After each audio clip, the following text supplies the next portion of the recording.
Hey guys, Paul Michael Kane here again with another PMK photo tip and or trick. And today we're going to be doing a shot inspired by some meteors that were falling from the sky the other night. I tried to go out and capture the meteors coming through the sky, and I never could. They were in one direction while the camera was in the other, and while it was really cool, it was equally parts frustrating because I just couldn't get them. So I thought I'd do a really cool tutorial on adding stars into your nighttime skies, some realistic stars. Okay, so here we have this shot. I'm very fortunate. We have some wonderful property that faces some amazing sunsets and just weatherscapes. We get lightning, we get all sorts of really great weather, and I absolutely love this shot. I'm going to do one thing before we get started.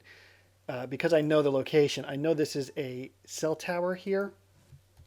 I'm going to zoom in to the very bottom here. That's a cell tower disguised as a tree, a very poorly disguised cell tower. So I'm going to use the patch tool to go ahead and get rid of that anomaly right there, just because it's distracting me from the image. I'm going to go ahead and draw this right from here. And that is much better in my eye. It was bugging me, and it was probably bugging you guys too, so I got rid of it. So now we're going to pick some stars. I'm going to source it from an image. And the key is to pick a configuration of stars that's going to make sense for the image. We don't want a shot of the Milky Way in a picture like this because it just logically, I should say, won't happen. We won't see the Milky Way in that kind of, just after sunset shot. But we still get some pinpricks of light every once in a while. So I want to add an image. I sourced this image here. So nice little pinpricks of light with a really noisy background. And I'm not too concerned about that background because we're going to drop it.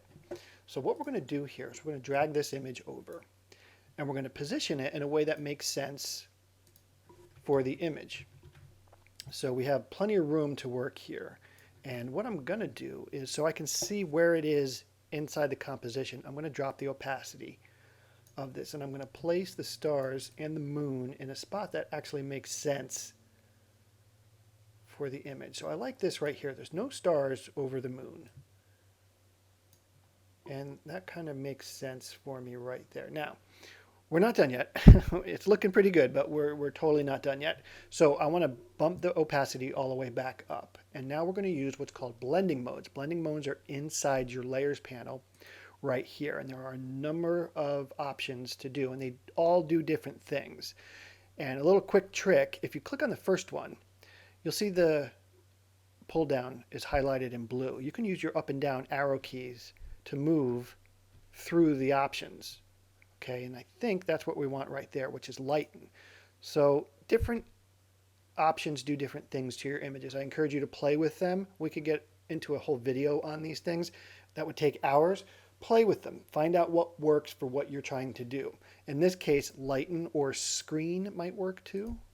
Well, I don't like the screen because we're getting that noise from the previous image. So I'm going to hit lighten, and that drops all that noise out of there. Now, since we have that, we're in great shape. I really like where we're going. But we have the edge of the stars image, and we have some stars down here that just don't make sense because with this bright sky, we'd never see stars like that. So I want to use a layer mask. And the layer mask is white. If I'm painting with black, I'll be able to paint away the portion of the stars image that I want to. And instead of using a paintbrush, I'm going to use a gradient tool. And inside that gradient tool, I'm going to make sure I have the black to transparent selected. All right, now we're going to pick a spot in the sky that makes sense, where the stars would start fading into the nighttime sky, which is as it gets darker up to the top of the screen. So we're going to click and draw a line, just like that. Now we're talking. Now we have some really small pinpricks of light on this blurred horizon line of the nighttime sky and the daytime sky. This line right here, we have these faded lines and faded stars, and we go up to these bright stars up here, and we're actually really done. It's that quick.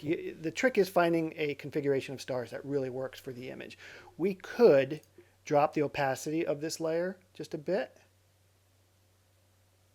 to knock back the brightness of those stars. That looks even better. We dropped it by almost half, and we still have a very realistic looking image. What I'm going to do now is I'm going to select both of these layers, hit Shift, Control, Alt, and E, basically the entire left side of your keyboard, and I'm going to make a new layer with these layers merged. So I have the original, the stars image, and then if we take these two away, we just have both of those merged into one. Why am I doing this? Because I want to add one more step. I'm going to go to the filter gallery and hit lens correction. Inside the lens correction, I'm going to click on the custom tab and go down to vignette. I like to add a vignette. It's part of my style. I like to add a vignette to help draw the eye into the image a bit more. And it's a subtle shift. We'll do a preview. As you get, it's very subtle. We get some darkening around the edges, which is what I like. That's what I'm going for. So now we can do a preview of before. There's before and there's after. You can see we got some nice dark corners throughout the image. Yes, I like this a lot. Now, here's the rub here on this. Is this now a photograph or is it art? Is it photographic art? I'm going to leave that to you guys, how you want to. Personally, I would bill this as photographic art because I did not achieve this in camera.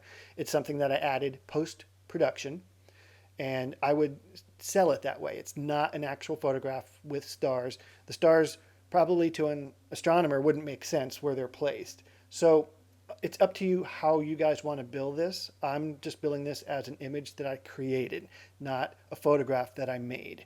That's a whole debate for another long video, but there you go. That's adding stars to a nighttime sky using blending modes and some layer masks. Hope you guys liked it. I do hope you'll check me out at paulmichaelkane.com, or you can check out Lightbox Photography Cards. I hope you guys check those out. I'm very excited to be launching the macro edition later on this month in August of 2015. And if you would please absolutely subscribe below and tell me what you'd like to see done in the next few videos. I'd love to hear from you guys, some feedback. You've already given me some wonderful ideas. And I hope to talk to you guys soon. Take care. Thanks again.